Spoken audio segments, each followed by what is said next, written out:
প্রিয় বন্ধুরা সকলকে নমস্কার। আমি পিপাস আবারও স্বাগতম জানাই আমার নতুন একটি ভিডিওতে। আশা করি তোমরা অনেক অনেক ভালো আছো। আমার পক্ষ থেকে সকল প্রিয় বন্ধুদের জন্য রইল সবসময় অনেক অনেক ভালোবাসা অভিনন্দন।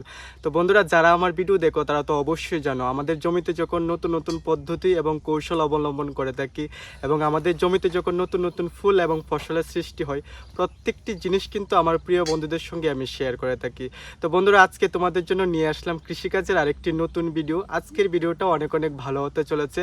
ধৈর্য সহকারে শেষ পর্যন্ত দেখবে। আশা করি আমার পাশাপাশি সকল প্রিয় বন্ধুদের অনেক অনেক ভালো লাগবে। চলো প্রিয় বন্ধুরা, বেশি কথা না বাড়িয়ে মূল ভিডিওতে যাওয়া যাক। প্রিয় বন্ধুরা, যারা আমার ভিডিও দেখো তারা তো অবশ্যই জানো আমরা কিন্তু করলা গাছ লাগিয়েছিলাম, কিন্তু 10 থেকে 12 দিন টানা বৃষ্টি হওয়ার পর আমাদের করলা গাছ কিন্তু প্রায় মরে গিয়েছিল। সেই করলা গাছকে আমরা কিভাবে নতুন রূপে আবার রূপান্তরিত করেছি, কি কৌশল অবলম্বন করেছি সেটা কিন্তু তোমাদের সঙ্গে শেয়ার করেছিলাম।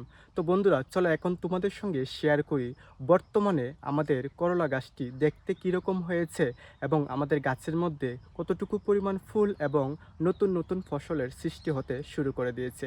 তো চলো বন্ধুরা, সেটাই তোমাদের সঙ্গে শেয়ার করব। বন্ধুরা, তোমাদের দেখানোর উদ্দেশ্যে চলে আসলাম সেই জায়গাটির মধ্যে, যেই জায়গাটির মধ্যে আমরা করলা গাছ লাগিয়েছি।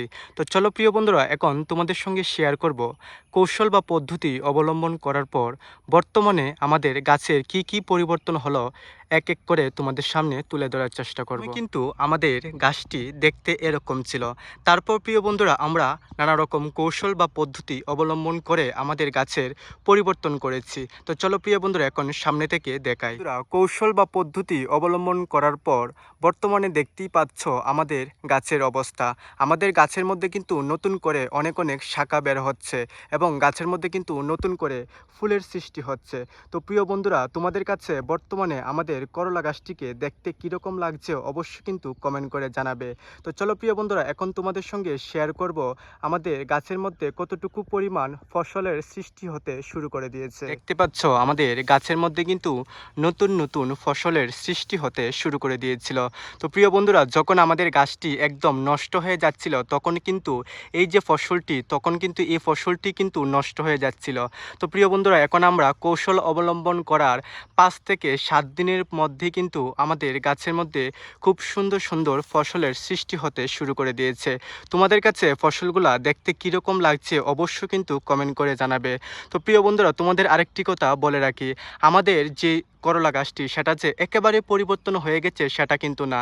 ধীরে ধীরে বন্ধুরা পরিবর্তন হবে, ধৈর্য রাখতে হবে, ধৈর্য ধরতে হবে। তার পরিবর্তীতে দেখবে এইরকম কৌশল বা পদ্ধতি অবলম্বন করার পর আমাদের মতো তোমাদের গাছটিও ধীরে ধীরে আগের মতো খুব সুন্দর হয়ে উঠবে এবং গাছের মধ্যে খুব সুন্দর করে নতুন নতুন ফুল এবং ফসলের সৃষ্টি হতে শুরু করে দেবে। বন্ধুরা, যারা আমার ভিডিও দীর্ঘদিন ধরে দেখছো তারা তো অবশ্যই জানো আমরা কিন্তু খুব সুন্দরভাবে পটল গাছ লাগিয়েছিলাম এবং পটল পেরে খুব সুন্দরভাবে কিন্তু বাজারে নিয়ে বিক্রি করতে পারছিলাম। কিন্তু টানা 10 থেকে 12 দিন বৃষ্টি হওয়ার পর আমাদের পটল গাছ কিন্তু নষ্ট হয়ে যাচ্ছে। তো প্রিয় বন্ধুরা, এখন আমাদের জমিতে আমরা কি করেছি চলো সেটাই তোমাদের সামনে তুলে ধরার চেষ্টা করি। যারা আমার ভিডিও দেখো তারা তো অবশ্যই জানো আমাদের গাছের মধ্যে কিন্তু খুব সুন্দর করে ফুল এবং ফসল আসতো, কিন্তু 10 থেকে 12 দিন বৃষ্টি আসার পর আমাদের গাছ কিন্তু নষ্ট হয়ে যাচ্ছে। নষ্ট হওয়ার হাত থেকে যাতে বাঁচাতে পারি এবং আমাদের গাছটিকে যাতে পুনরায় নতুন রূপে ফিরিয়ে আনতে পারি তার জন্য খুব সুন্দর করে কাঁচি দিয়ে আগাছাগুলোকে পরিষ্কার করে দিয়েছি। তারপর প্রিয় বন্ধুরা, গাছের গোড়ার মধ্যে খুব সুন্দর করে সার দিয়ে দেব। সার দেওয়ার পর গাছ তার নিজের শক্তি ফিরে পাবে এবং গাছের মধ্যে খুব সুন্দর করে নতুন নতুন ফুল এবং ফসলের সৃষ্টি হবে। বর্তমানে অনেক দিন হলো খুব সুন্দর করে জেঙা কেটে আমরা বাজারে বিক্রি করতে পারছি এবং খুব সুন্দরভাবেই মুনাফা অর্জন করতে পারছি। তো প্রিয় বন্ধুরা, বর্তমানে সেই জমিতে কি করলাম বা কি কারণে করলাম চলো সেটাই তোমাদের সঙ্গে শেয়ার করার চেষ্টা করব। তোমাদের দেখানোর উদ্দেশ্যে কিন্তু চলে আসলাম সেই জায়গার মধ্যে, যেই জায়গার মধ্যে কিন্তু আমরা জেঙা লাগিয়েছি। আর যারা আমার ভিডিও দীর্ঘদিন ধরে দেখছো তারা তো অবশ্যই জানো আমরা কিন্তু ধাপে ধাপে কৃষিকাজ করে থাকি। শুধুমাত্র আমরাই যে এই পদ্ধতি অবলম্বন করে থাকি সেটাই কিন্তু না, আমার গুরুজনরা যারা আছে দীর্ঘদিন কৃষিকাজ করে অনেক অনেক মুনাফা অর্জন করতে পারছে, তারাও কিন্তু প্রিয় বন্ধুরা ধাপে ধাপে কৃষিকাজ করে অনেক অনেক লাভবান হচ্ছে। তোমরাও চাইলে এইভাবে বা এই পদ্ধতি অবলম্বন করে অনেক অনেক মুনাফা অর্জন করতে পারবে। তো চলো প্রিয় বন্ধুরা, এখন তোমাদের সঙ্গে শেয়ার করব কি কাজ আমরা আমাদের জেঙ্গা জমিতে করেছি বা কি কারণে করলাম। প্রিয় বন্ধুরা, আমি কিন্তু প্রত্যেকটি জিনিস তোমাদের সঙ্গে শেয়ার করে থাকি। তার জন্য তোমাদের সকলের কাছে অনুরোধ থাকবে আমার ভিডিওটা অনেক অনেক শেয়ার করে দেবে, যাতে তোমাদের মাধ্যমে অন্য প্রিয় বন্ধুদের কাছে আমার ভিডিওগুলা পৌঁছয়, তারাও যাতে আমার ভিডিওগুলা দেখতে পারে। প্রিয় বন্ধুরা, দেখতেই পাচ্ছ এই জায়গার মধ্যে বা এই জমিতে কিন্তু আগাছার পরিমাণ অনেক অনেক বেড়ে গেল। তো আগাছা কিন্তু প্রিয় বন্ধুরা মাটির শক্তিটাকে কেড়ে নেই, আর আমাদের যে জেঙ্গা গাছ দেখতে পাচ্ছ সেই জেঙ্গা গাছ কিন্তু মাটি থেকে সম্পূর্ণ শক্তি শোষণ করতে পারে না এই আগাছার জন্য। তার জন্য প্রিয় বন্ধুরা আমরা কিন্তু খুব সুন্দর করে এই আগাছাগুলোকে পরিষ্কার করে দিয়েছি। চাইলে প্রিয় বন্ধুরা তোমরাও এই পদ্ধতি অবলম্বন করতে পারো। তার পরিবর্তিতে প্রিয় বন্ধুরা আমরা খুব সুন্দর করে এই জায়গাটার মধ্যে সার দিয়ে দেব। তোমরাও চাইলে দিতে পারো এসপি ডিএসপি দুটো সার একসাথে মিশিয়ে সমান পরিমাণে গাছের গোড়ার মধ্যে দিতে হবে।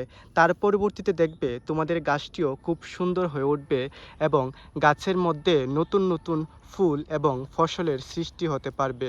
চাইলে তোমরা এই পদ্ধতি অবলম্বন করে অনেক অনেক মুনাফা অর্জন করতে পারবে আমাদের মতো প্রিয় বন্ধুরা। দীর্ঘদিন ধরে একটি জায়গা কিন্তু আমরা খালি রেখেছিলাম নতুন একটি ফসল লাগানোর জন্য। তো বর্তমানে আমরা নতুন কি ফসল লাগিয়েছি চলো সেটাই তোমাদের সঙ্গে শেয়ার করব। আর তোমরা যদি নতুনভাবে কৃষিকাজ করতে চাও বর্তমানে কিন্তু এই ফসলটি তোমাদের জমিতেও তোমরা লাগাতে পারো। তো চলো প্রিয় বন্ধুরা, সেটাই তোমাদের সঙ্গে শেয়ার করব কি নতুন ফসল আমাদের জমিতে আমরা লাগালাম। বন্ধুরা, তোমাদের দেখানোর উদ্দেশ্যে কিন্তু চলে আসলাম সেই জায়গার মধ্যে, যেই জায়গার মধ্যে কিন্তু আমরা নতুন করে বেগুন গাছ লাগিয়েছি। তো দেখতে পাচ্ছ প্রিয় বন্ধুরা কতটুকু জায়গা নিয়ে আমরা বেগুন গাছ লাগিয়েছি। আর প্রিয় বন্ধুরা আমরা কিন্তু নিজে খাঁটি করেছি। নিজ খাঁটির মধ্যে যখন চারাগুলা বড় হয়ে গিয়েছে তখন কিন্তু খাঁটি থেকে পুনরায় তুলে এনে এই জায়গাটার মধ্যে লাগিয়েছি।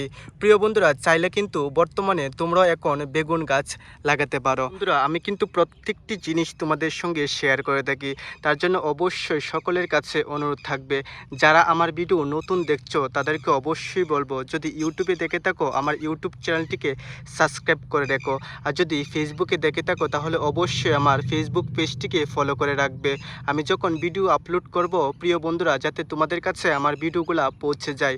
আমাদের জমিতে যখন নতুন নতুন কৌশল বা নতুন নতুন পদ্ধতি সকল তথ্য বা সকল জিনিস কিন্তু তোমাদের সঙ্গে শেয়ার করে থাকি, তার জন্য অবশ্যই অবশ্যই আমার পাশে থাকবে। বন্ধুরা আজকের ভিডিওটা এতটুকুই পর্যন্ত। আশা করি সকল প্রিয় বন্ধুদের অনেক অনেক ভালো লাগলো।